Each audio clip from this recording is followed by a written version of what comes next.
Welcome back to Kintsugi Heroes, helping people tell the stories they need to share so you can find the stories that you need to hear. Today, my guest is Jill Nash. She is an inspiring woman who moved from England to Australia at a young age. She has faced huge challenges, including the heartbreaking loss of both a child and her husband.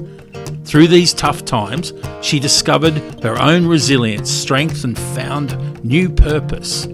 She now dedicates her time to helping older Australians live and age well. Jill is an advocate for dignified end-of-life choices. She is active in her community and passionate about connection, curiosity, and lifelong learning. We hope you enjoy Jill's story.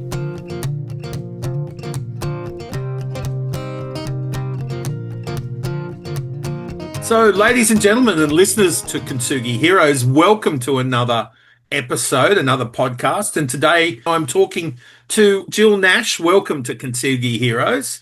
Am I allowed to mention how old you are? Is that all right? I often do that because I think that's just a number. I'm 86. 86. You are so lively and inspiring at that number. So it might be just a number, but it's an impressive number from my point of view. So thank you for joining us on Kintsugi Heroes. And I know how engaged you are with the concept of aging and programs around aging well. So living well when you're an older Australian, and also dying well when you're an older Australian, right? Which we were just chatting about. And it sounds a bit grim to start with that, but of course, where we, older Australians need to have those conversations, don't we? So, absolutely. Yeah. You're involved in so many things. You're involved in local health districts, conversations. You're involved in aging programs for both local government and other bodies. You joined me on the Community Council for the PHN, making a contribution to primary health care. You run seminars, about loneliness and connection. Have I missed anything? What do you need to tell us about yourself, Jill? Well, that's a very good summary of things, John. Just briefly, I suppose, I was born in England. I came here with my two little boys when I was 25 with my husband. We felt we were quite adventurous. We built a house. We lived on 5 acres. We used recycled materials wherever we could. We were on adventure. My goodness. And that adventure was heaps of fun for 20 years until my husband contracted cancer at the age of 44.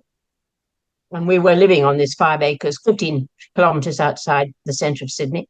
Mm. And so it was a time to be resilient for all of us. During that time also, we had 2 more children, 2 little girls, Pommy boys and Aussie girls. And the younger one was born with a congenital defect and sadly died 18 months later, but not before she hadn't contracted meningitis. No. And was not allowed to die then, although I queried that. She was allowed to continue to I can't call it living, it was just surviving for another year. And eventually she died. And it became, for me, the beginning of a crusade, I suppose, because it was a terrible death and it shouldn't have been. There were opportunities for easing her pain, our pain, and it was extremely destructive to our family, extremely challenging to our marriage. But then she died, and then we dealt with the aftermath of that. And I think that influenced hugely my husband's attitude towards death, which was simply to deny that it existed. Yeah. And my father was a GP, and he was very compassionate, humane GP, and in those days there wasn't litigation if you did the wrong thing as a doctor. You followed your profession and your heart. Yeah. And I got not indoctrinated, but convinced that dying well was so important. And I was about 10 at the time, I suppose. I used to go round with him in his rounds, and he'd say he'd seen old Mrs. So-and-so who was dying, and he'd tell me how he helped her to die peacefully. Wow. And so that's been it's a long time. It's 76 years ago that I learned that message. It sounds like, outer England. Was that in was it an urban environment or, it sounds It was about 20 miles from London. My father was, as I say, a doctor, a GP during the war, during the Blitz. That's a whole nother story. But in the sense of why I believe what I believe, it is those lived experiences. Because when my baby died, sadly, my father died 2 weeks after that, having just been to visit us, and he was only 60. Wow. So we've faced a lot of deaths, and frankly, they've all been bad. Yeah. And I don't think that's necessary, and I think it's not nearly so bad now. And I'm not at all afraid of dying, but I do want to die well. Yeah. Yeah. So you have been involved in the voluntary assisted dying legislation. How did that, obviously that sounds like a logical place for you to go over time, but it's a long stretch from, dealing with such personal tragedy and then becoming an advocate for others in that situation. How did that come about? How did you get involved? Well, it was because there was a long gap in between the two things. There was an opportunity because I was living at Coffs Harbour. I lived in Sydney for the first 20 years of our being here, and then I moved up, well, probably more. I moved outside, first of all, to Kiama area down on the south coast, and then up to the mid-north coast in beautiful Sawtell near Coffs Harbour. But south of us in Port Macquarie, there was a Dying with Dignity branch. And I think it must have been, I don't know the trigger for it, John, but it must have been the right time. I felt it was the right time to address this. And here was an opportunity for people who believed that you should die well. And so I joined that. And then the legislation for VAD in New South Wales was being proposed yet again. Yeah. And by that stage, I'd become a little bit more involved in planning for later life. And one of the topics I felt should be included was voluntary assisted dying. And then I found fellow believer, if you like, and together we set up a pod for voluntary assisted dying promotion in Coffs Harbour and advocated hugely for that. And it was hearing people's stories. We did it mostly by markets and petitions. And it was here, and everybody wanted to tell their story as to why they were in favour of it. And that really touches you when you hear those stories. So that was the motivation then, yeah. Wow. Talking about your daughter's death, this sense of, having, two young girls, and of course the boys were quite young as well, right? So how, that loss of a child is so overwhelming, and you mentioned the challenge to the family. How do you navigate that? Is it a cognitive thing, or do you fight through the emotions to keep things balanced? You don't fight them, you suppress them. Right. And I became a robot because there was so much to do to keep the family together. My husband, her father, just went to pieces. Emotionally, he couldn't cope, so somebody had to, didn't they? Yeah. And so that became my role. I mean, it was extremely difficult because my daughter, that little girl's elder sister, was only 2.5 when the younger one died. But also, I'd had to push her aside, basically, in order to care for this poor little thing who needed 24-hour care. So that had its consequences on Wendy. The two boys were 6 and 7 when she died, 5 and 6. And that manifested in different ways. I won't go into the details of it, but it was extremely difficult to manage that, but manage it had to be. Yeah. So I don't know. That was 55 years ago or something like that now. It's one of those things now where we look at it and we think, oh, there must be supports. We need to have people around it. But of course, they were different times. So did you have any support? Was it informal or formal? Well, the best support came from friends, but I had no family here. Yeah. We had no family here. There was no loss and grief when my husband died. There were no things like that. Grieving was something that you sort of, again, as I say, you suppressed your grief. You became a machine, or I did, or you withdraw. And I didn't withdraw. No. But my husband did. And so that inevitably drew us apart. I mean, not terminally, but certainly it strained it because I was resentful that I didn't have his support. Yeah, of course. And I've only recently asked my boys, who I might say that the other daughter, Wendy, she's now estranged from the family. She won't have anything to do with us. So basically, My connection with my children is my two sons, who are 62 and 63. Well, And we're only really now beginning to talk about it. like when you think back, there's so much baggage, that Mhm. could have been sorted at the time with a little bit of support and a little bit of, understanding. But Absolutely. oh, yeah, I'm sorry to hear that. With going through, and not having that support and managing and suppressing, as you said, I'm always fascinated that something comes up and often a physical manifestation of the challenges emotionally that you go through. Do you have that thought? Him getting sick late and passing away.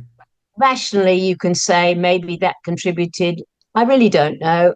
All I can do is, it's what I can do with that ground, that information, that lived experience. Yeah. All I can do moving forward.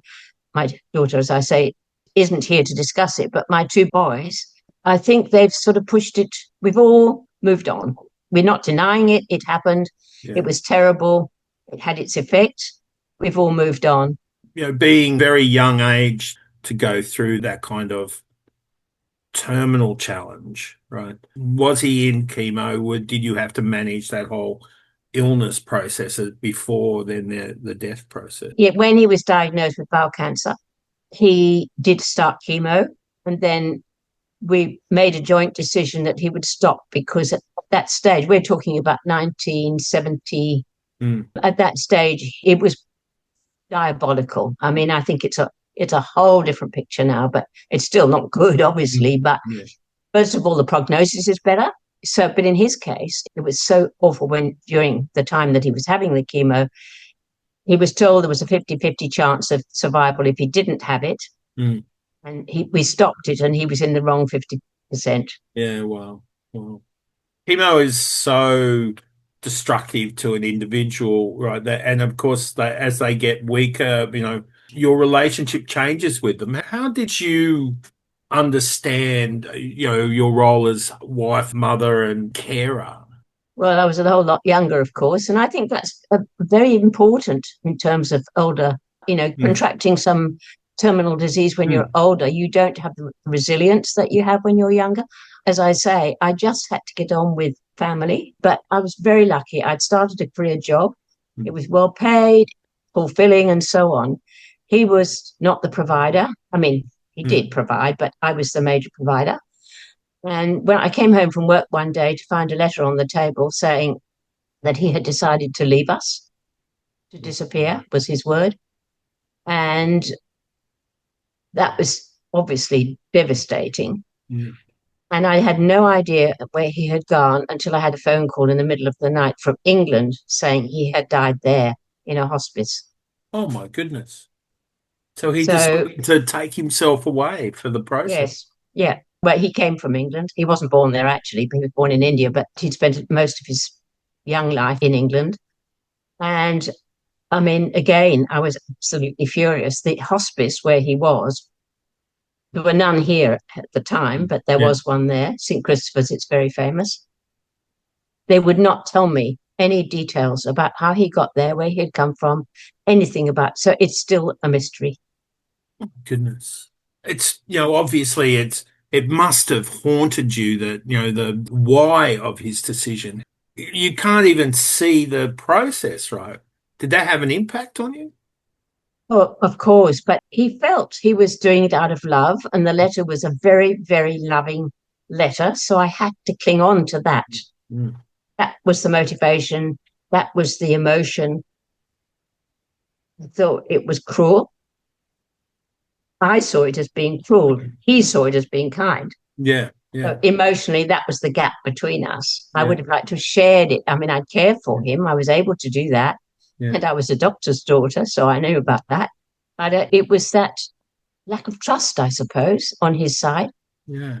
It does strike me as, a sort of a traditional, from that era, the previous era, the masculine, let's hide. Even our pain is, we need to hide. And English, John, too. I mean, And you did British upper lip, yeah. definitely. That was a contributing factor completely. So, I mean, now again, there are hospices, there's palliative care. it's such a different world. Then that's nature. That's history. Very, it strikes me as a very difficult place to be, suddenly the absence of your husband, the lack of closure around that process, your family, and of course, you've still got to make your way in the world.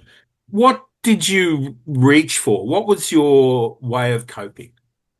I won't say I'm not a believer, but I'm not a churchgoer, so that wasn't an opportunity. Friends were wonderful, and that was a huge source of comfort. And the rest of it was kind of grim determination, I suppose. Yeah.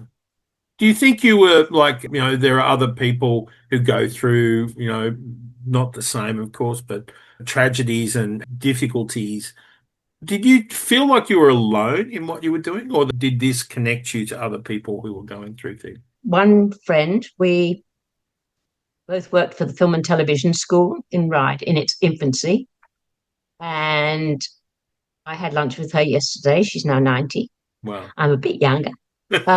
But we were there together on the staff for about a year before both our husbands died, within 6 weeks of each other. Oh, my goodness. We'd been to England basically on a swan song for my husband to say goodbye to his family and so on. I mean, he didn't make any secret of the fact that he was dying. And also, one of our sons was in America as an exchange student, so we needed to go and see him and tell him in person. Yeah. My goodness.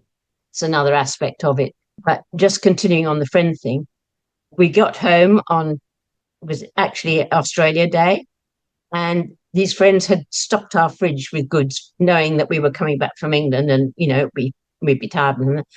And so I rang up to say thank you and talked to Julie. And then the next day she rang me about 9 hours later, and she said, "You wouldn't believe this, but Peter died in the night." Oh, her husband died in the night. wow. That began another whole journey, which has cemented us obviously huge. And then, as it happens, both our daughters got anorexia. There were a whole lot of things that we both went through. So to that extent, she was the one. Yes, she was going through it, but, we only had so much to give each other because we were dealing with ourselves. Yeah. Wow. It's interesting. So leaning on somebody in that moment. Did you, the general, friend group and so on can sometimes struggle to offer that support, right? Well-meaning and caring, reaching out, but the way it's done can sometimes be draining rather than supporting. Did you find that? You've been inspired to be, to teach people and, help the community have conversations. Did that come out of that experience? John, after this chat, I will be tired. Yeah. Because you reached parts of me that I've dealt with, but exposing them like this is emotionally draining. Yeah. But I want to do it. It's important to do it, I think. The other thing I was going to say, because this is a big part of it, that when my son was in America and we went over there, and he, of course, was incredibly upset his father was going to die, and Mike said, "Don't worry, Rob, I'll let you know when it's time for you to come home." But that never happened.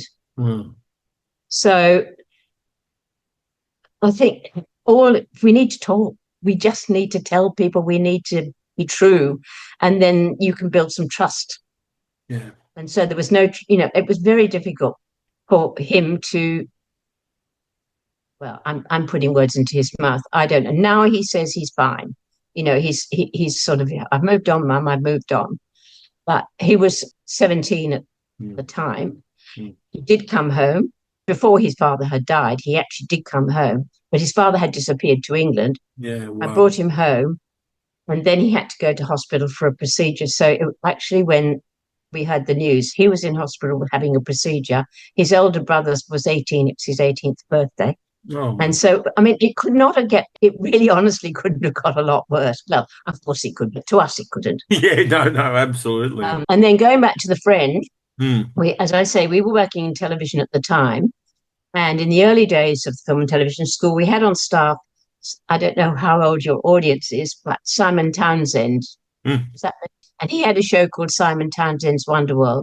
Yeah. And Simon's father died when he was 13. And he said to us, because we were both his colleagues, would you mind if we made a program about the death of a parent? Yeah. And that was a catharsis because two of mine and her two girls made it together. What do you say after you say, I'm sorry? Yeah. Thinking of the other part, the people who've got to deal with your sorrow. Yeah. What do kids say to their schoolmates? Yeah. We need to be able to help kids to deal with it too. Absolutely. Just on a personal note, my wife passed from bowel cancer as well, roughly the same age, with young kids. And I remember a classmate of my son's, a young girl, had an aneurysm and passed away. And her mother had been the year advisor for my son. So she'd been a part of our lives, right? Supporting them, she had tried and she was compassionate and nice. And I remember taking my son and his friends to the funeral. And they, at the end of the funeral, there's mum and dad lining up, and, the well-wishers are walking past, of course, and passing on words of condolences and, thanks. And the boys are there with me, and they looked at me and said, what do we say? And at that moment, I just, had that thought, my goodness, this is Absolutely. such a teachable moment, right? But like, whose job is it to give them something, to give them something that will be important for not just this moment, but for the rest of their lives, right? So I've tried to just, tell them that anything they say, as long as they, look them in the eyes and you say it from the heart and, just share, how you're feeling with them, and then just say, we're thinking of you or sharing with you. Like just very simple things, right? That don't try not to drain the person that you're sharing condolences with. The good thing was that they wanted to say something. Mm. Mm. And that's the point, really, isn't it? Yeah. That they weren't trying to say, Dad, I can't stand it yet, let's go away. And also, you were there. I mean, when my mother died, my children, all three of them, we were all in England because I was helping her through that process. Mm. But they were sent away. They weren't even allowed. My husband would not let them come to the funeral. And I think that was all part of his not able to face death. Yeah, I think it's really important to have kids open to this stuff. Yeah. Yeah. Incredible journey through grief for you and your family. Obviously, that shaped your interest. So what do you think was like inspiring your determination to make changes, to be a part of the community response to this? That's a challenging one. I don't think they're necessarily related, but I've always felt empowered to deal with social justice or social injustice. Mm. From when I was about 8 or 9, when something happened in our household and I stood up for the underdog against my parents and threatened them to leave if they didn't reinstate this particular person. And so I've always been perfectly willing to do that, to make a stand for what I believe is right. I hope it is right. I'm not prepared to just let it go. If there's anything I can do and I can, then I will. Yeah. And in a way, that drives me. That fortifies me too. Yeah. It gives me a purpose. It's interesting you say purpose. In many ways, like I think, people who have a lived experience with trauma and, challenge around it, that can be sometimes a pathway to a purpose. Do you feel like many of your purposes come out of some of those lived experiences? I'm sure, and perhaps yours do too. They probably do, yeah. How did you find a way to get involved? A psychologist once said to me, there's one word I'd use to describe you, Jill Nash. It is determined. For example, you and I serve on the community council. As you have said, I did a lot of things up in Coffs Harbour. I came back to Sydney 2.5 years ago with no connections in that way, because when I left, I actually was a volunteer in the Olympic Games, and that was the last time I'd been in Sydney. And Sydney had changed such a lot. And how do I get back into things I care about? These sorts of things I've been doing. And it wasn't easy at all.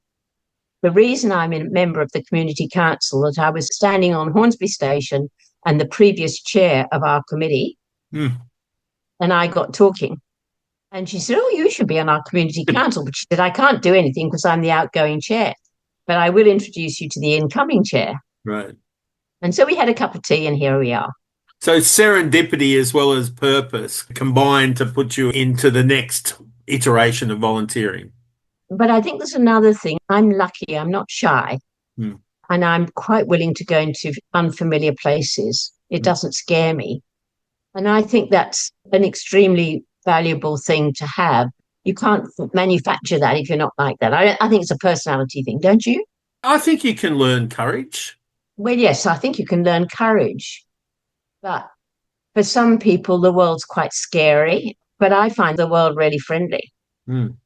And so it's not too hard for me to knock on doors. They're not always opened, but I knock on enough doors to be busy. Absolutely. And knocking on doors is a skill in of itself, that sort of, the willingness to step into and invite vulnerability into your world. Yeah, perhaps it's a trait. I like to think that, there are keys to unlock around, say, people being more aware of their capacity, more aware of their ability to make a choice, and how they turn up in the world can be a part of that choice. I think that's very true. As I said, I had lunch today with a friend of mine. We talked a lot about death and dying. He's got so many comorbidities, but he's absolutely not morbid to be with. He's quite the contrary. But we did talk about how do you get people to believe in their own talents, or even to discover what they are and then use them. He made that point, and that's exactly what you're saying, I think. How do you know what you've got to offer? Can we help you discover what you've got to offer? You may be surprised, but.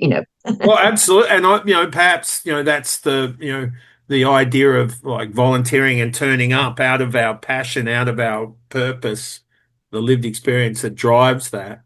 Maybe the awareness, like it seems selfish on the surface that we've gone through something, so we then want to be there for others, like almost in some ways, like we're trying to do it better than we did it, right? So. Well, I've never believed in altruism. I think everybody does something for a purpose. And, oh, you are good. When somebody says, oh, you are good, well, sorry. Yeah. Thank you very much. But actually, I'm getting something out of this. Yeah, and perhaps that's the way, humans have got on, right? Like it's ultimately there's, a degree of reciprocity in me helping you and you helping me, right? So, yeah. You said something earlier, I'm okay with dying. How do you decide? And again, I apologize for asking those, draining questions. But if you can just bear with me for a moment, how do you decide that it's going to be okay to die? How do you decide? Well, first of all, accepting the inevitability of it. And I find with a lot of my contemporaries, I've got a lot of friends who are over 90, and most of them are in denial that they're ever going to die. Yeah, yeah. That's why I started the courses on planning, because once you plan, once you accept it, so there's acceptance first, and then you start saying, okay, I'll get my stuff in order, and I'll tell who I need to tell, and so on, and then that's done. Now I can get on living, however, it's 2 years, 10 years, 20 years, whatever it is. Most of that arises out of the mess was left when my husband died, because he's a fantastic man, but a terrible administrator. Yeah. So there was nothing. He did have a will, I'll give him that, but there was absolutely nothing else. And everything was chaotic, the finances. And of course, in those days, the man did the finances. I think that's what's driven me. And that's why I think I've changed in who I think I need to reach with encouraging people to get organized. I now feel it's got the children to be the next generation down for a number of reasons. First of all, as I say, people of my age, many of them are in denial. Secondly, a lot of them aren't computer literate enough to be able to do it efficiently. I mean, it's a nightmare. It's a lot of work, and it's a lot of work keeping it up. I actually do have a great big, I call it, I don't know if I've shown that to you because I've shown it to seminars. It's called my Jill's Golden Oldie folder. Right. And it's got absolutely everything that I think my executors, my sons, could possibly need to make it easy for them, because it's a burden otherwise. So, I use that as a physical prop to encourage people to get things done. But then they're empowered then. Yeah. And then I can get on with enjoying life and talking to you. Yeah. It's one of those contra, sort of indicated kind of, contrarian ideas, the idea that once you are comfortable dying, you actually have more freedom to living. Does that make sense? Absolutely. Yeah. Absolutely. That's my gospel according to Jill, chapter one. What was the challenge in planning, right? Do you think, like what were the interesting elements you unlocked when you were starting to think, wow, my last experience was a nightmare. Now I want mine to be better. How did you put those things together? Well, I do have a training background, Right. experiencing curriculum development and so on. We're nearly out of time, aren't we? So designing it was fun. Mm. And I now put it out to people to test and say, what do you think of this? Mm. Oh, it's too long, Jill, or there's too much this, or the emphasis is wrong here, blah, blah, blah. And so I adapted it. So I ran that University of the Third Age, and it ran for 6 months. Wow. And I thought, I'll do half a dozen sessions. That'll be enough. There were 18 sessions with 2 or 3 speakers in each. There was so much to cover about later life and getting yourself, and also all the sorts of things, the things we've talked about before, loneliness and isolation. Do you know where the local choirs are? Do you know where the bushwalking club is? Connecting people. There's the positive things, but then also and we had a funeral director who came in, loaded his coffin. He asked me whether that would be too confronting. Yeah. So he put one of his most decorative ones, and then he gave us all lollies. And I said, "Do you mean you want us to pop in? You're killing us off first, are you?" Yeah. So we did it in a very humorous kind of way, but it was still, and some people were quite confronted. But you've got to face it. You've got to face it somehow, and not necessarily the coffin, but it is a part of that process. It's all process, and I enjoyed putting that together a lot, and I like speaking. I didn't present. I actually invited, in most cases, I didn't present many of the sessions at all. I just invited experts in their field. The sessions were very popular at times. What was the journey like for people who turned up? Were these people looking for this kind of information, or was it new to them, do you think? Well, it was a new course. I had to get it approved they'd never done anything like that. But I repeated the course the following year, and 4 of the people came again because they said there was so much to absorb. I mean, I did give them copious resources to take away in their folders. After that, the numbers were dropping. I really couldn't ask a busy solicitor to come and talk about wills, 6 people, or a palliative care nurse being dragged away from, her duties to come to talk to a small number. So I stopped it. And that's why we started doing. And by then I gathered a group of people to talk about VAD. And I said, you can't just talk about VAD. It's too confronting for people. Let's talk about a broader thing. So then we ran 2-hour sessions in retirement villages, because people are very unaware. There's not a thirst to know because people don't want to face it. Yeah. And therefore there's ignorance. And that's frightening to me anyway. You're very industrious and busy. Do you think that changes the nature of aging? Like, once you get to retirement, or, your friends are a bit older, so you're not climbing, Himalayas, although, that's possible, of course. But, is it possible to stay, engaged and passionate? I think so. I go to exercise classes 2 or 3 times a week. And that's a group of people, mostly women, I'm afraid. But they're all engaged. They're involved with Vinnies, helping homeless people, or they're gardening for somebody, or they're, and they go to exercise class. So they're living well. They're aging well.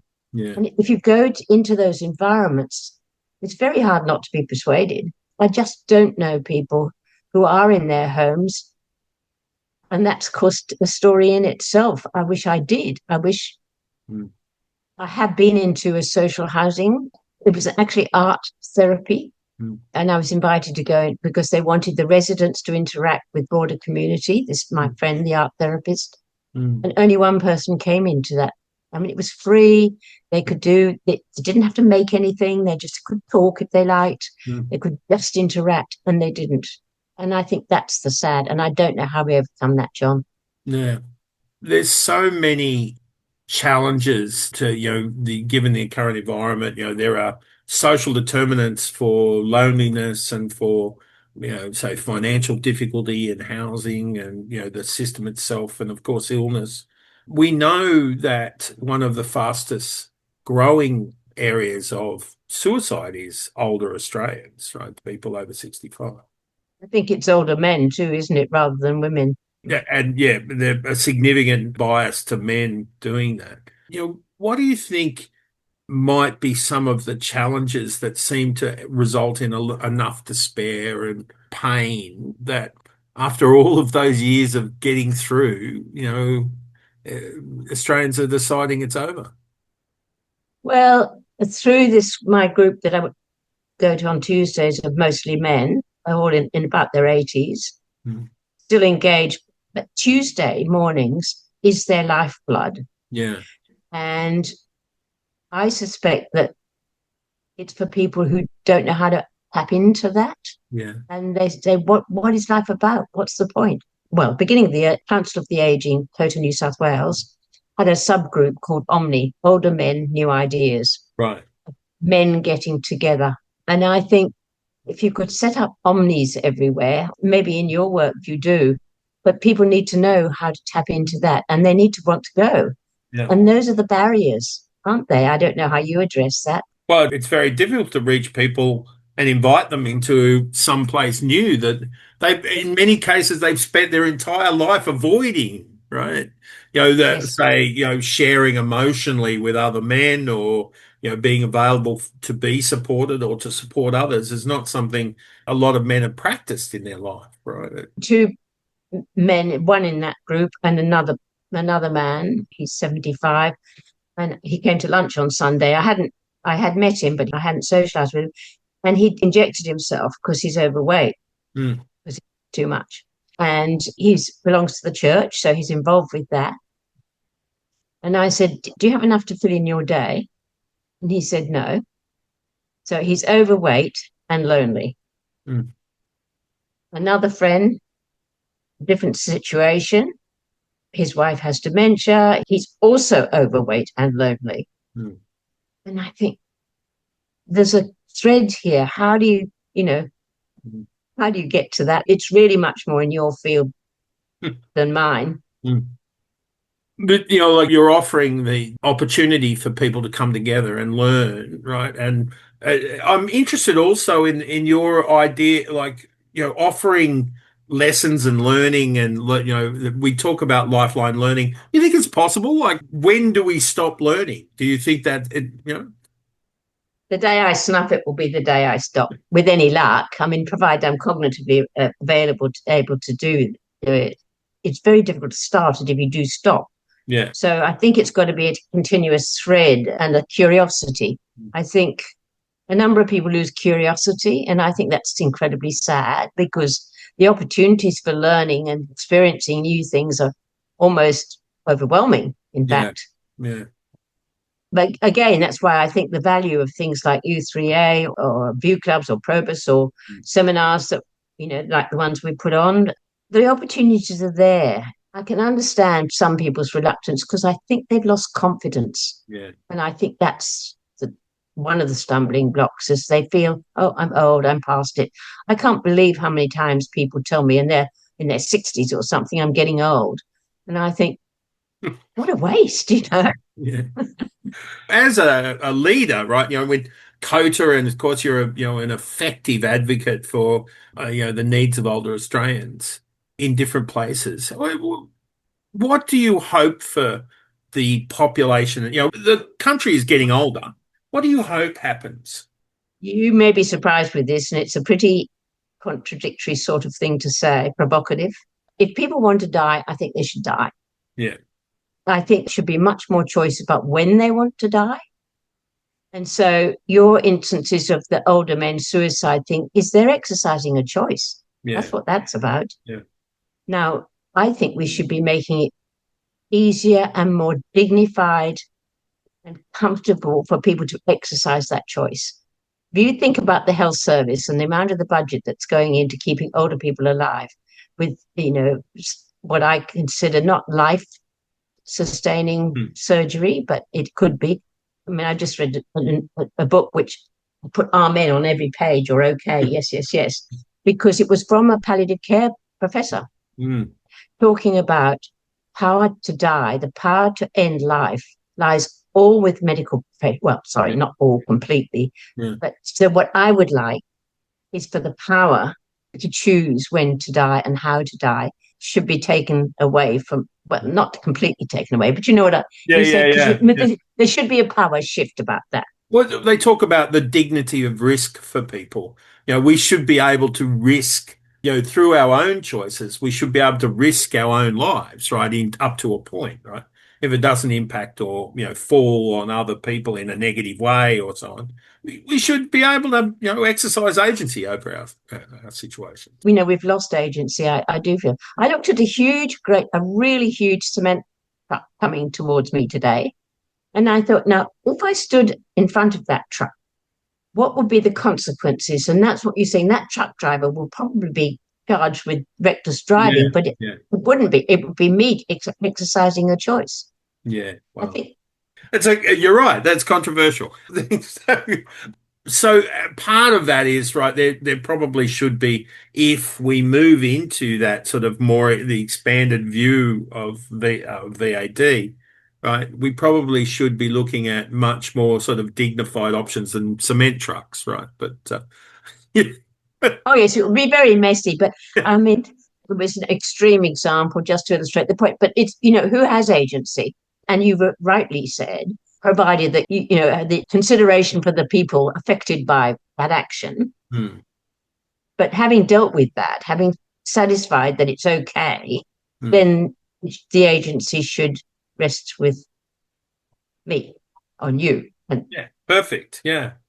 Yeah, it's interesting. Now, people at this point, they often talk about a life well lived. What do you think a life well lived is, Jill? Probably varies hugely. For some people, it might be winning a gold medal at the Olympics. For me, I am very proud of my family because it was so tough at the beginning. I'm reaping the benefits, if you like, now because my relationships with my 2 sons and my 6 grandchildren haven't quite got a great relationship with my great-grandchild yet because she's 2 and in America, but I'm working on that. But I think relationships are indicative of a life well lived. Yeah, wow. And also, I don't want to go to wherever I'm going and say, if only I had done that. Even every day, some people think I don't know what they think. They don't usually think it's a good thing for me. I like to achieve something during the day.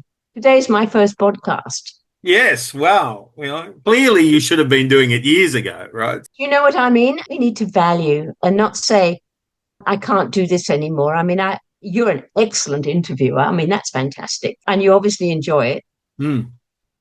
Yeah, a life well lived. No, I just think it varies. Do you think the loss of connection, right? They're like so many Australians, when they're in that middle age period, they lose friends because they're focused on family or making, a career work and so on. Men in particular don't make new friends very well. Communication and being, vulnerable isn't something we practice, right? Even if we have a capacity for it, right? We haven't learnt it or we don't practice it.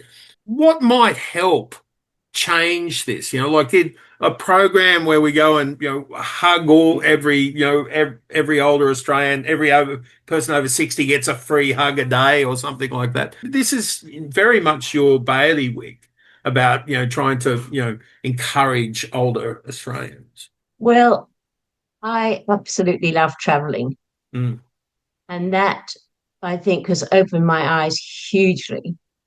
Being curious, and I mean traveling. I don't mean going in a bus. Yeah. And the only stops you do for someone to have a pee. Yeah. I mean curiosity to explore the side streets. Yeah. And I think that's could be a metaphor for life, really. What's down there? What's ahead there? Not necessarily in a physical sense, but in a mental and intellectual sense, I suppose. Oh, what's paleontology? Google it. It's easy. It's easy to be curious now. Yeah. And I think AI is wonderful. It's a lot of free labor out there waiting to be engaged with something interesting, right? And there's a lot of toddlers out there that probably need grandparents, right? So I don't understand why we don't bring those resources together more often. So I think intergenerational connection is something that's in its infancy and really needs fostering. I learn so much from particularly my two girls I see who are 22 and 28. right. They teach me so much. Mm. And that's a wonderful thing. Yeah, absolutely. But then also that both sides have to foster that connection. It's again the connectivity, isn't it? In intentional connectivity, you have to invite it. I came today, earlier, I was at the last mentor in schools through an organization called Raise Foundation, right? So, and it was the last one for the year. It's a 14-year-old boy that I've mentored over the last 20 weeks or so. I'm just so excited to have the opportunity to talk and connect and build a trust with a 14-year-old boy who's not related, who's just trusted me to come into his life. And I just think if you're like every Australian over the age of, 50 should be doing that on a sort of daily basis, right? I think, there's so I think many resources yes, available. particularly for families without that relationship between father and son. Yeah. I mean, I think somebody actually said to me, Jill, you were always so confident. And I said, because I had two really great mentors, one when I was 18, the other one when I was 32. And I mean, that is absolutely, John. I mean, that'll make a difference to that young man's life, you doing this. Wow. I'm sure. I hope I'm so. sure. But No, I'm sure. selfishly, like we said earlier, it's made a difference to mine, right, as well, Yes. right? So I hope I was able to reciprocate with some legacy of care or, something he might take out of it. But I'm grateful for the opportunity for me to still participate in that, that sense of, creating a future for us. Given its value, and I couldn't agree more, the job of people like you and me to promote that and see how it can be expanded, to advocate for it. I think that's the sort of thing. Talking is what I can do. Yeah. So, I mean, I can always stand up and talk about the value of mentoring, Yeah. but we need to have the right forum for it. I don't know whether that's high schools or RSLs or men's sheds or, whatever. Yeah. You do bring that value of talking and, so passionate and that advocacy, right, that you bravely take on, right? That you mentioned that sort of ability to walk into the unknown area and stand up and say, look at me, I'm going to tell you something. I couldn't always do that. It took years of practice. Well, you became a master at it. What I'd like to ask finally, just to finish up, is you are so lively and you're doing so much in the world. What do you still want to achieve? Well, I want to continue what I'm trying to do. I've just set up in a formal way, but in my 2.5 years back in Sydney and through the various organizations or the things I've been doing, I've met the most formidable people, young women. Mm. I mean, I'm not saying there weren't men as well, Yeah. but my concentration was on women. Yeah. And one of them is on the community council, but they're all caring, compassionate, effective people. So I asked them all for lunch a couple of weeks ago, and we sat on my balcony for hours. And I sat there and I said, now that you're here today, because I would like my legacy. I would like you to carry it, because since we all believe in the same things, and I would like you to collectively to carry it on. And they said, is this something you haven't told us, Jill? But it allowed me to step back, knowing that the sorts of things that we've talked about this afternoon to move forward without me. That's my hope. This is like succession planning, right? Yes. So, yeah, that's a beautiful thought. Jill, I am excited to see you more in action, like plenty left to do. I'm so grateful I've had a chance to chat with you today. You've inspired us with both your own personal example around how to be connected and stay connected, and being connected to self and the journey you've had, which has been difficult at times, so difficult at times. but also there's many pearls of wisdom there for others to stay connected. So thank you so much, Jill. It's been an absolute joy. Thank you very much for asking me, John. And it was, as I say, you're a terrific interviewer, so thank you. Thank you. I should call it conversationalist, couldn't I? Yeah, wow. Now that is a lovely epithet. Thank you so much, Jill. Well, okay.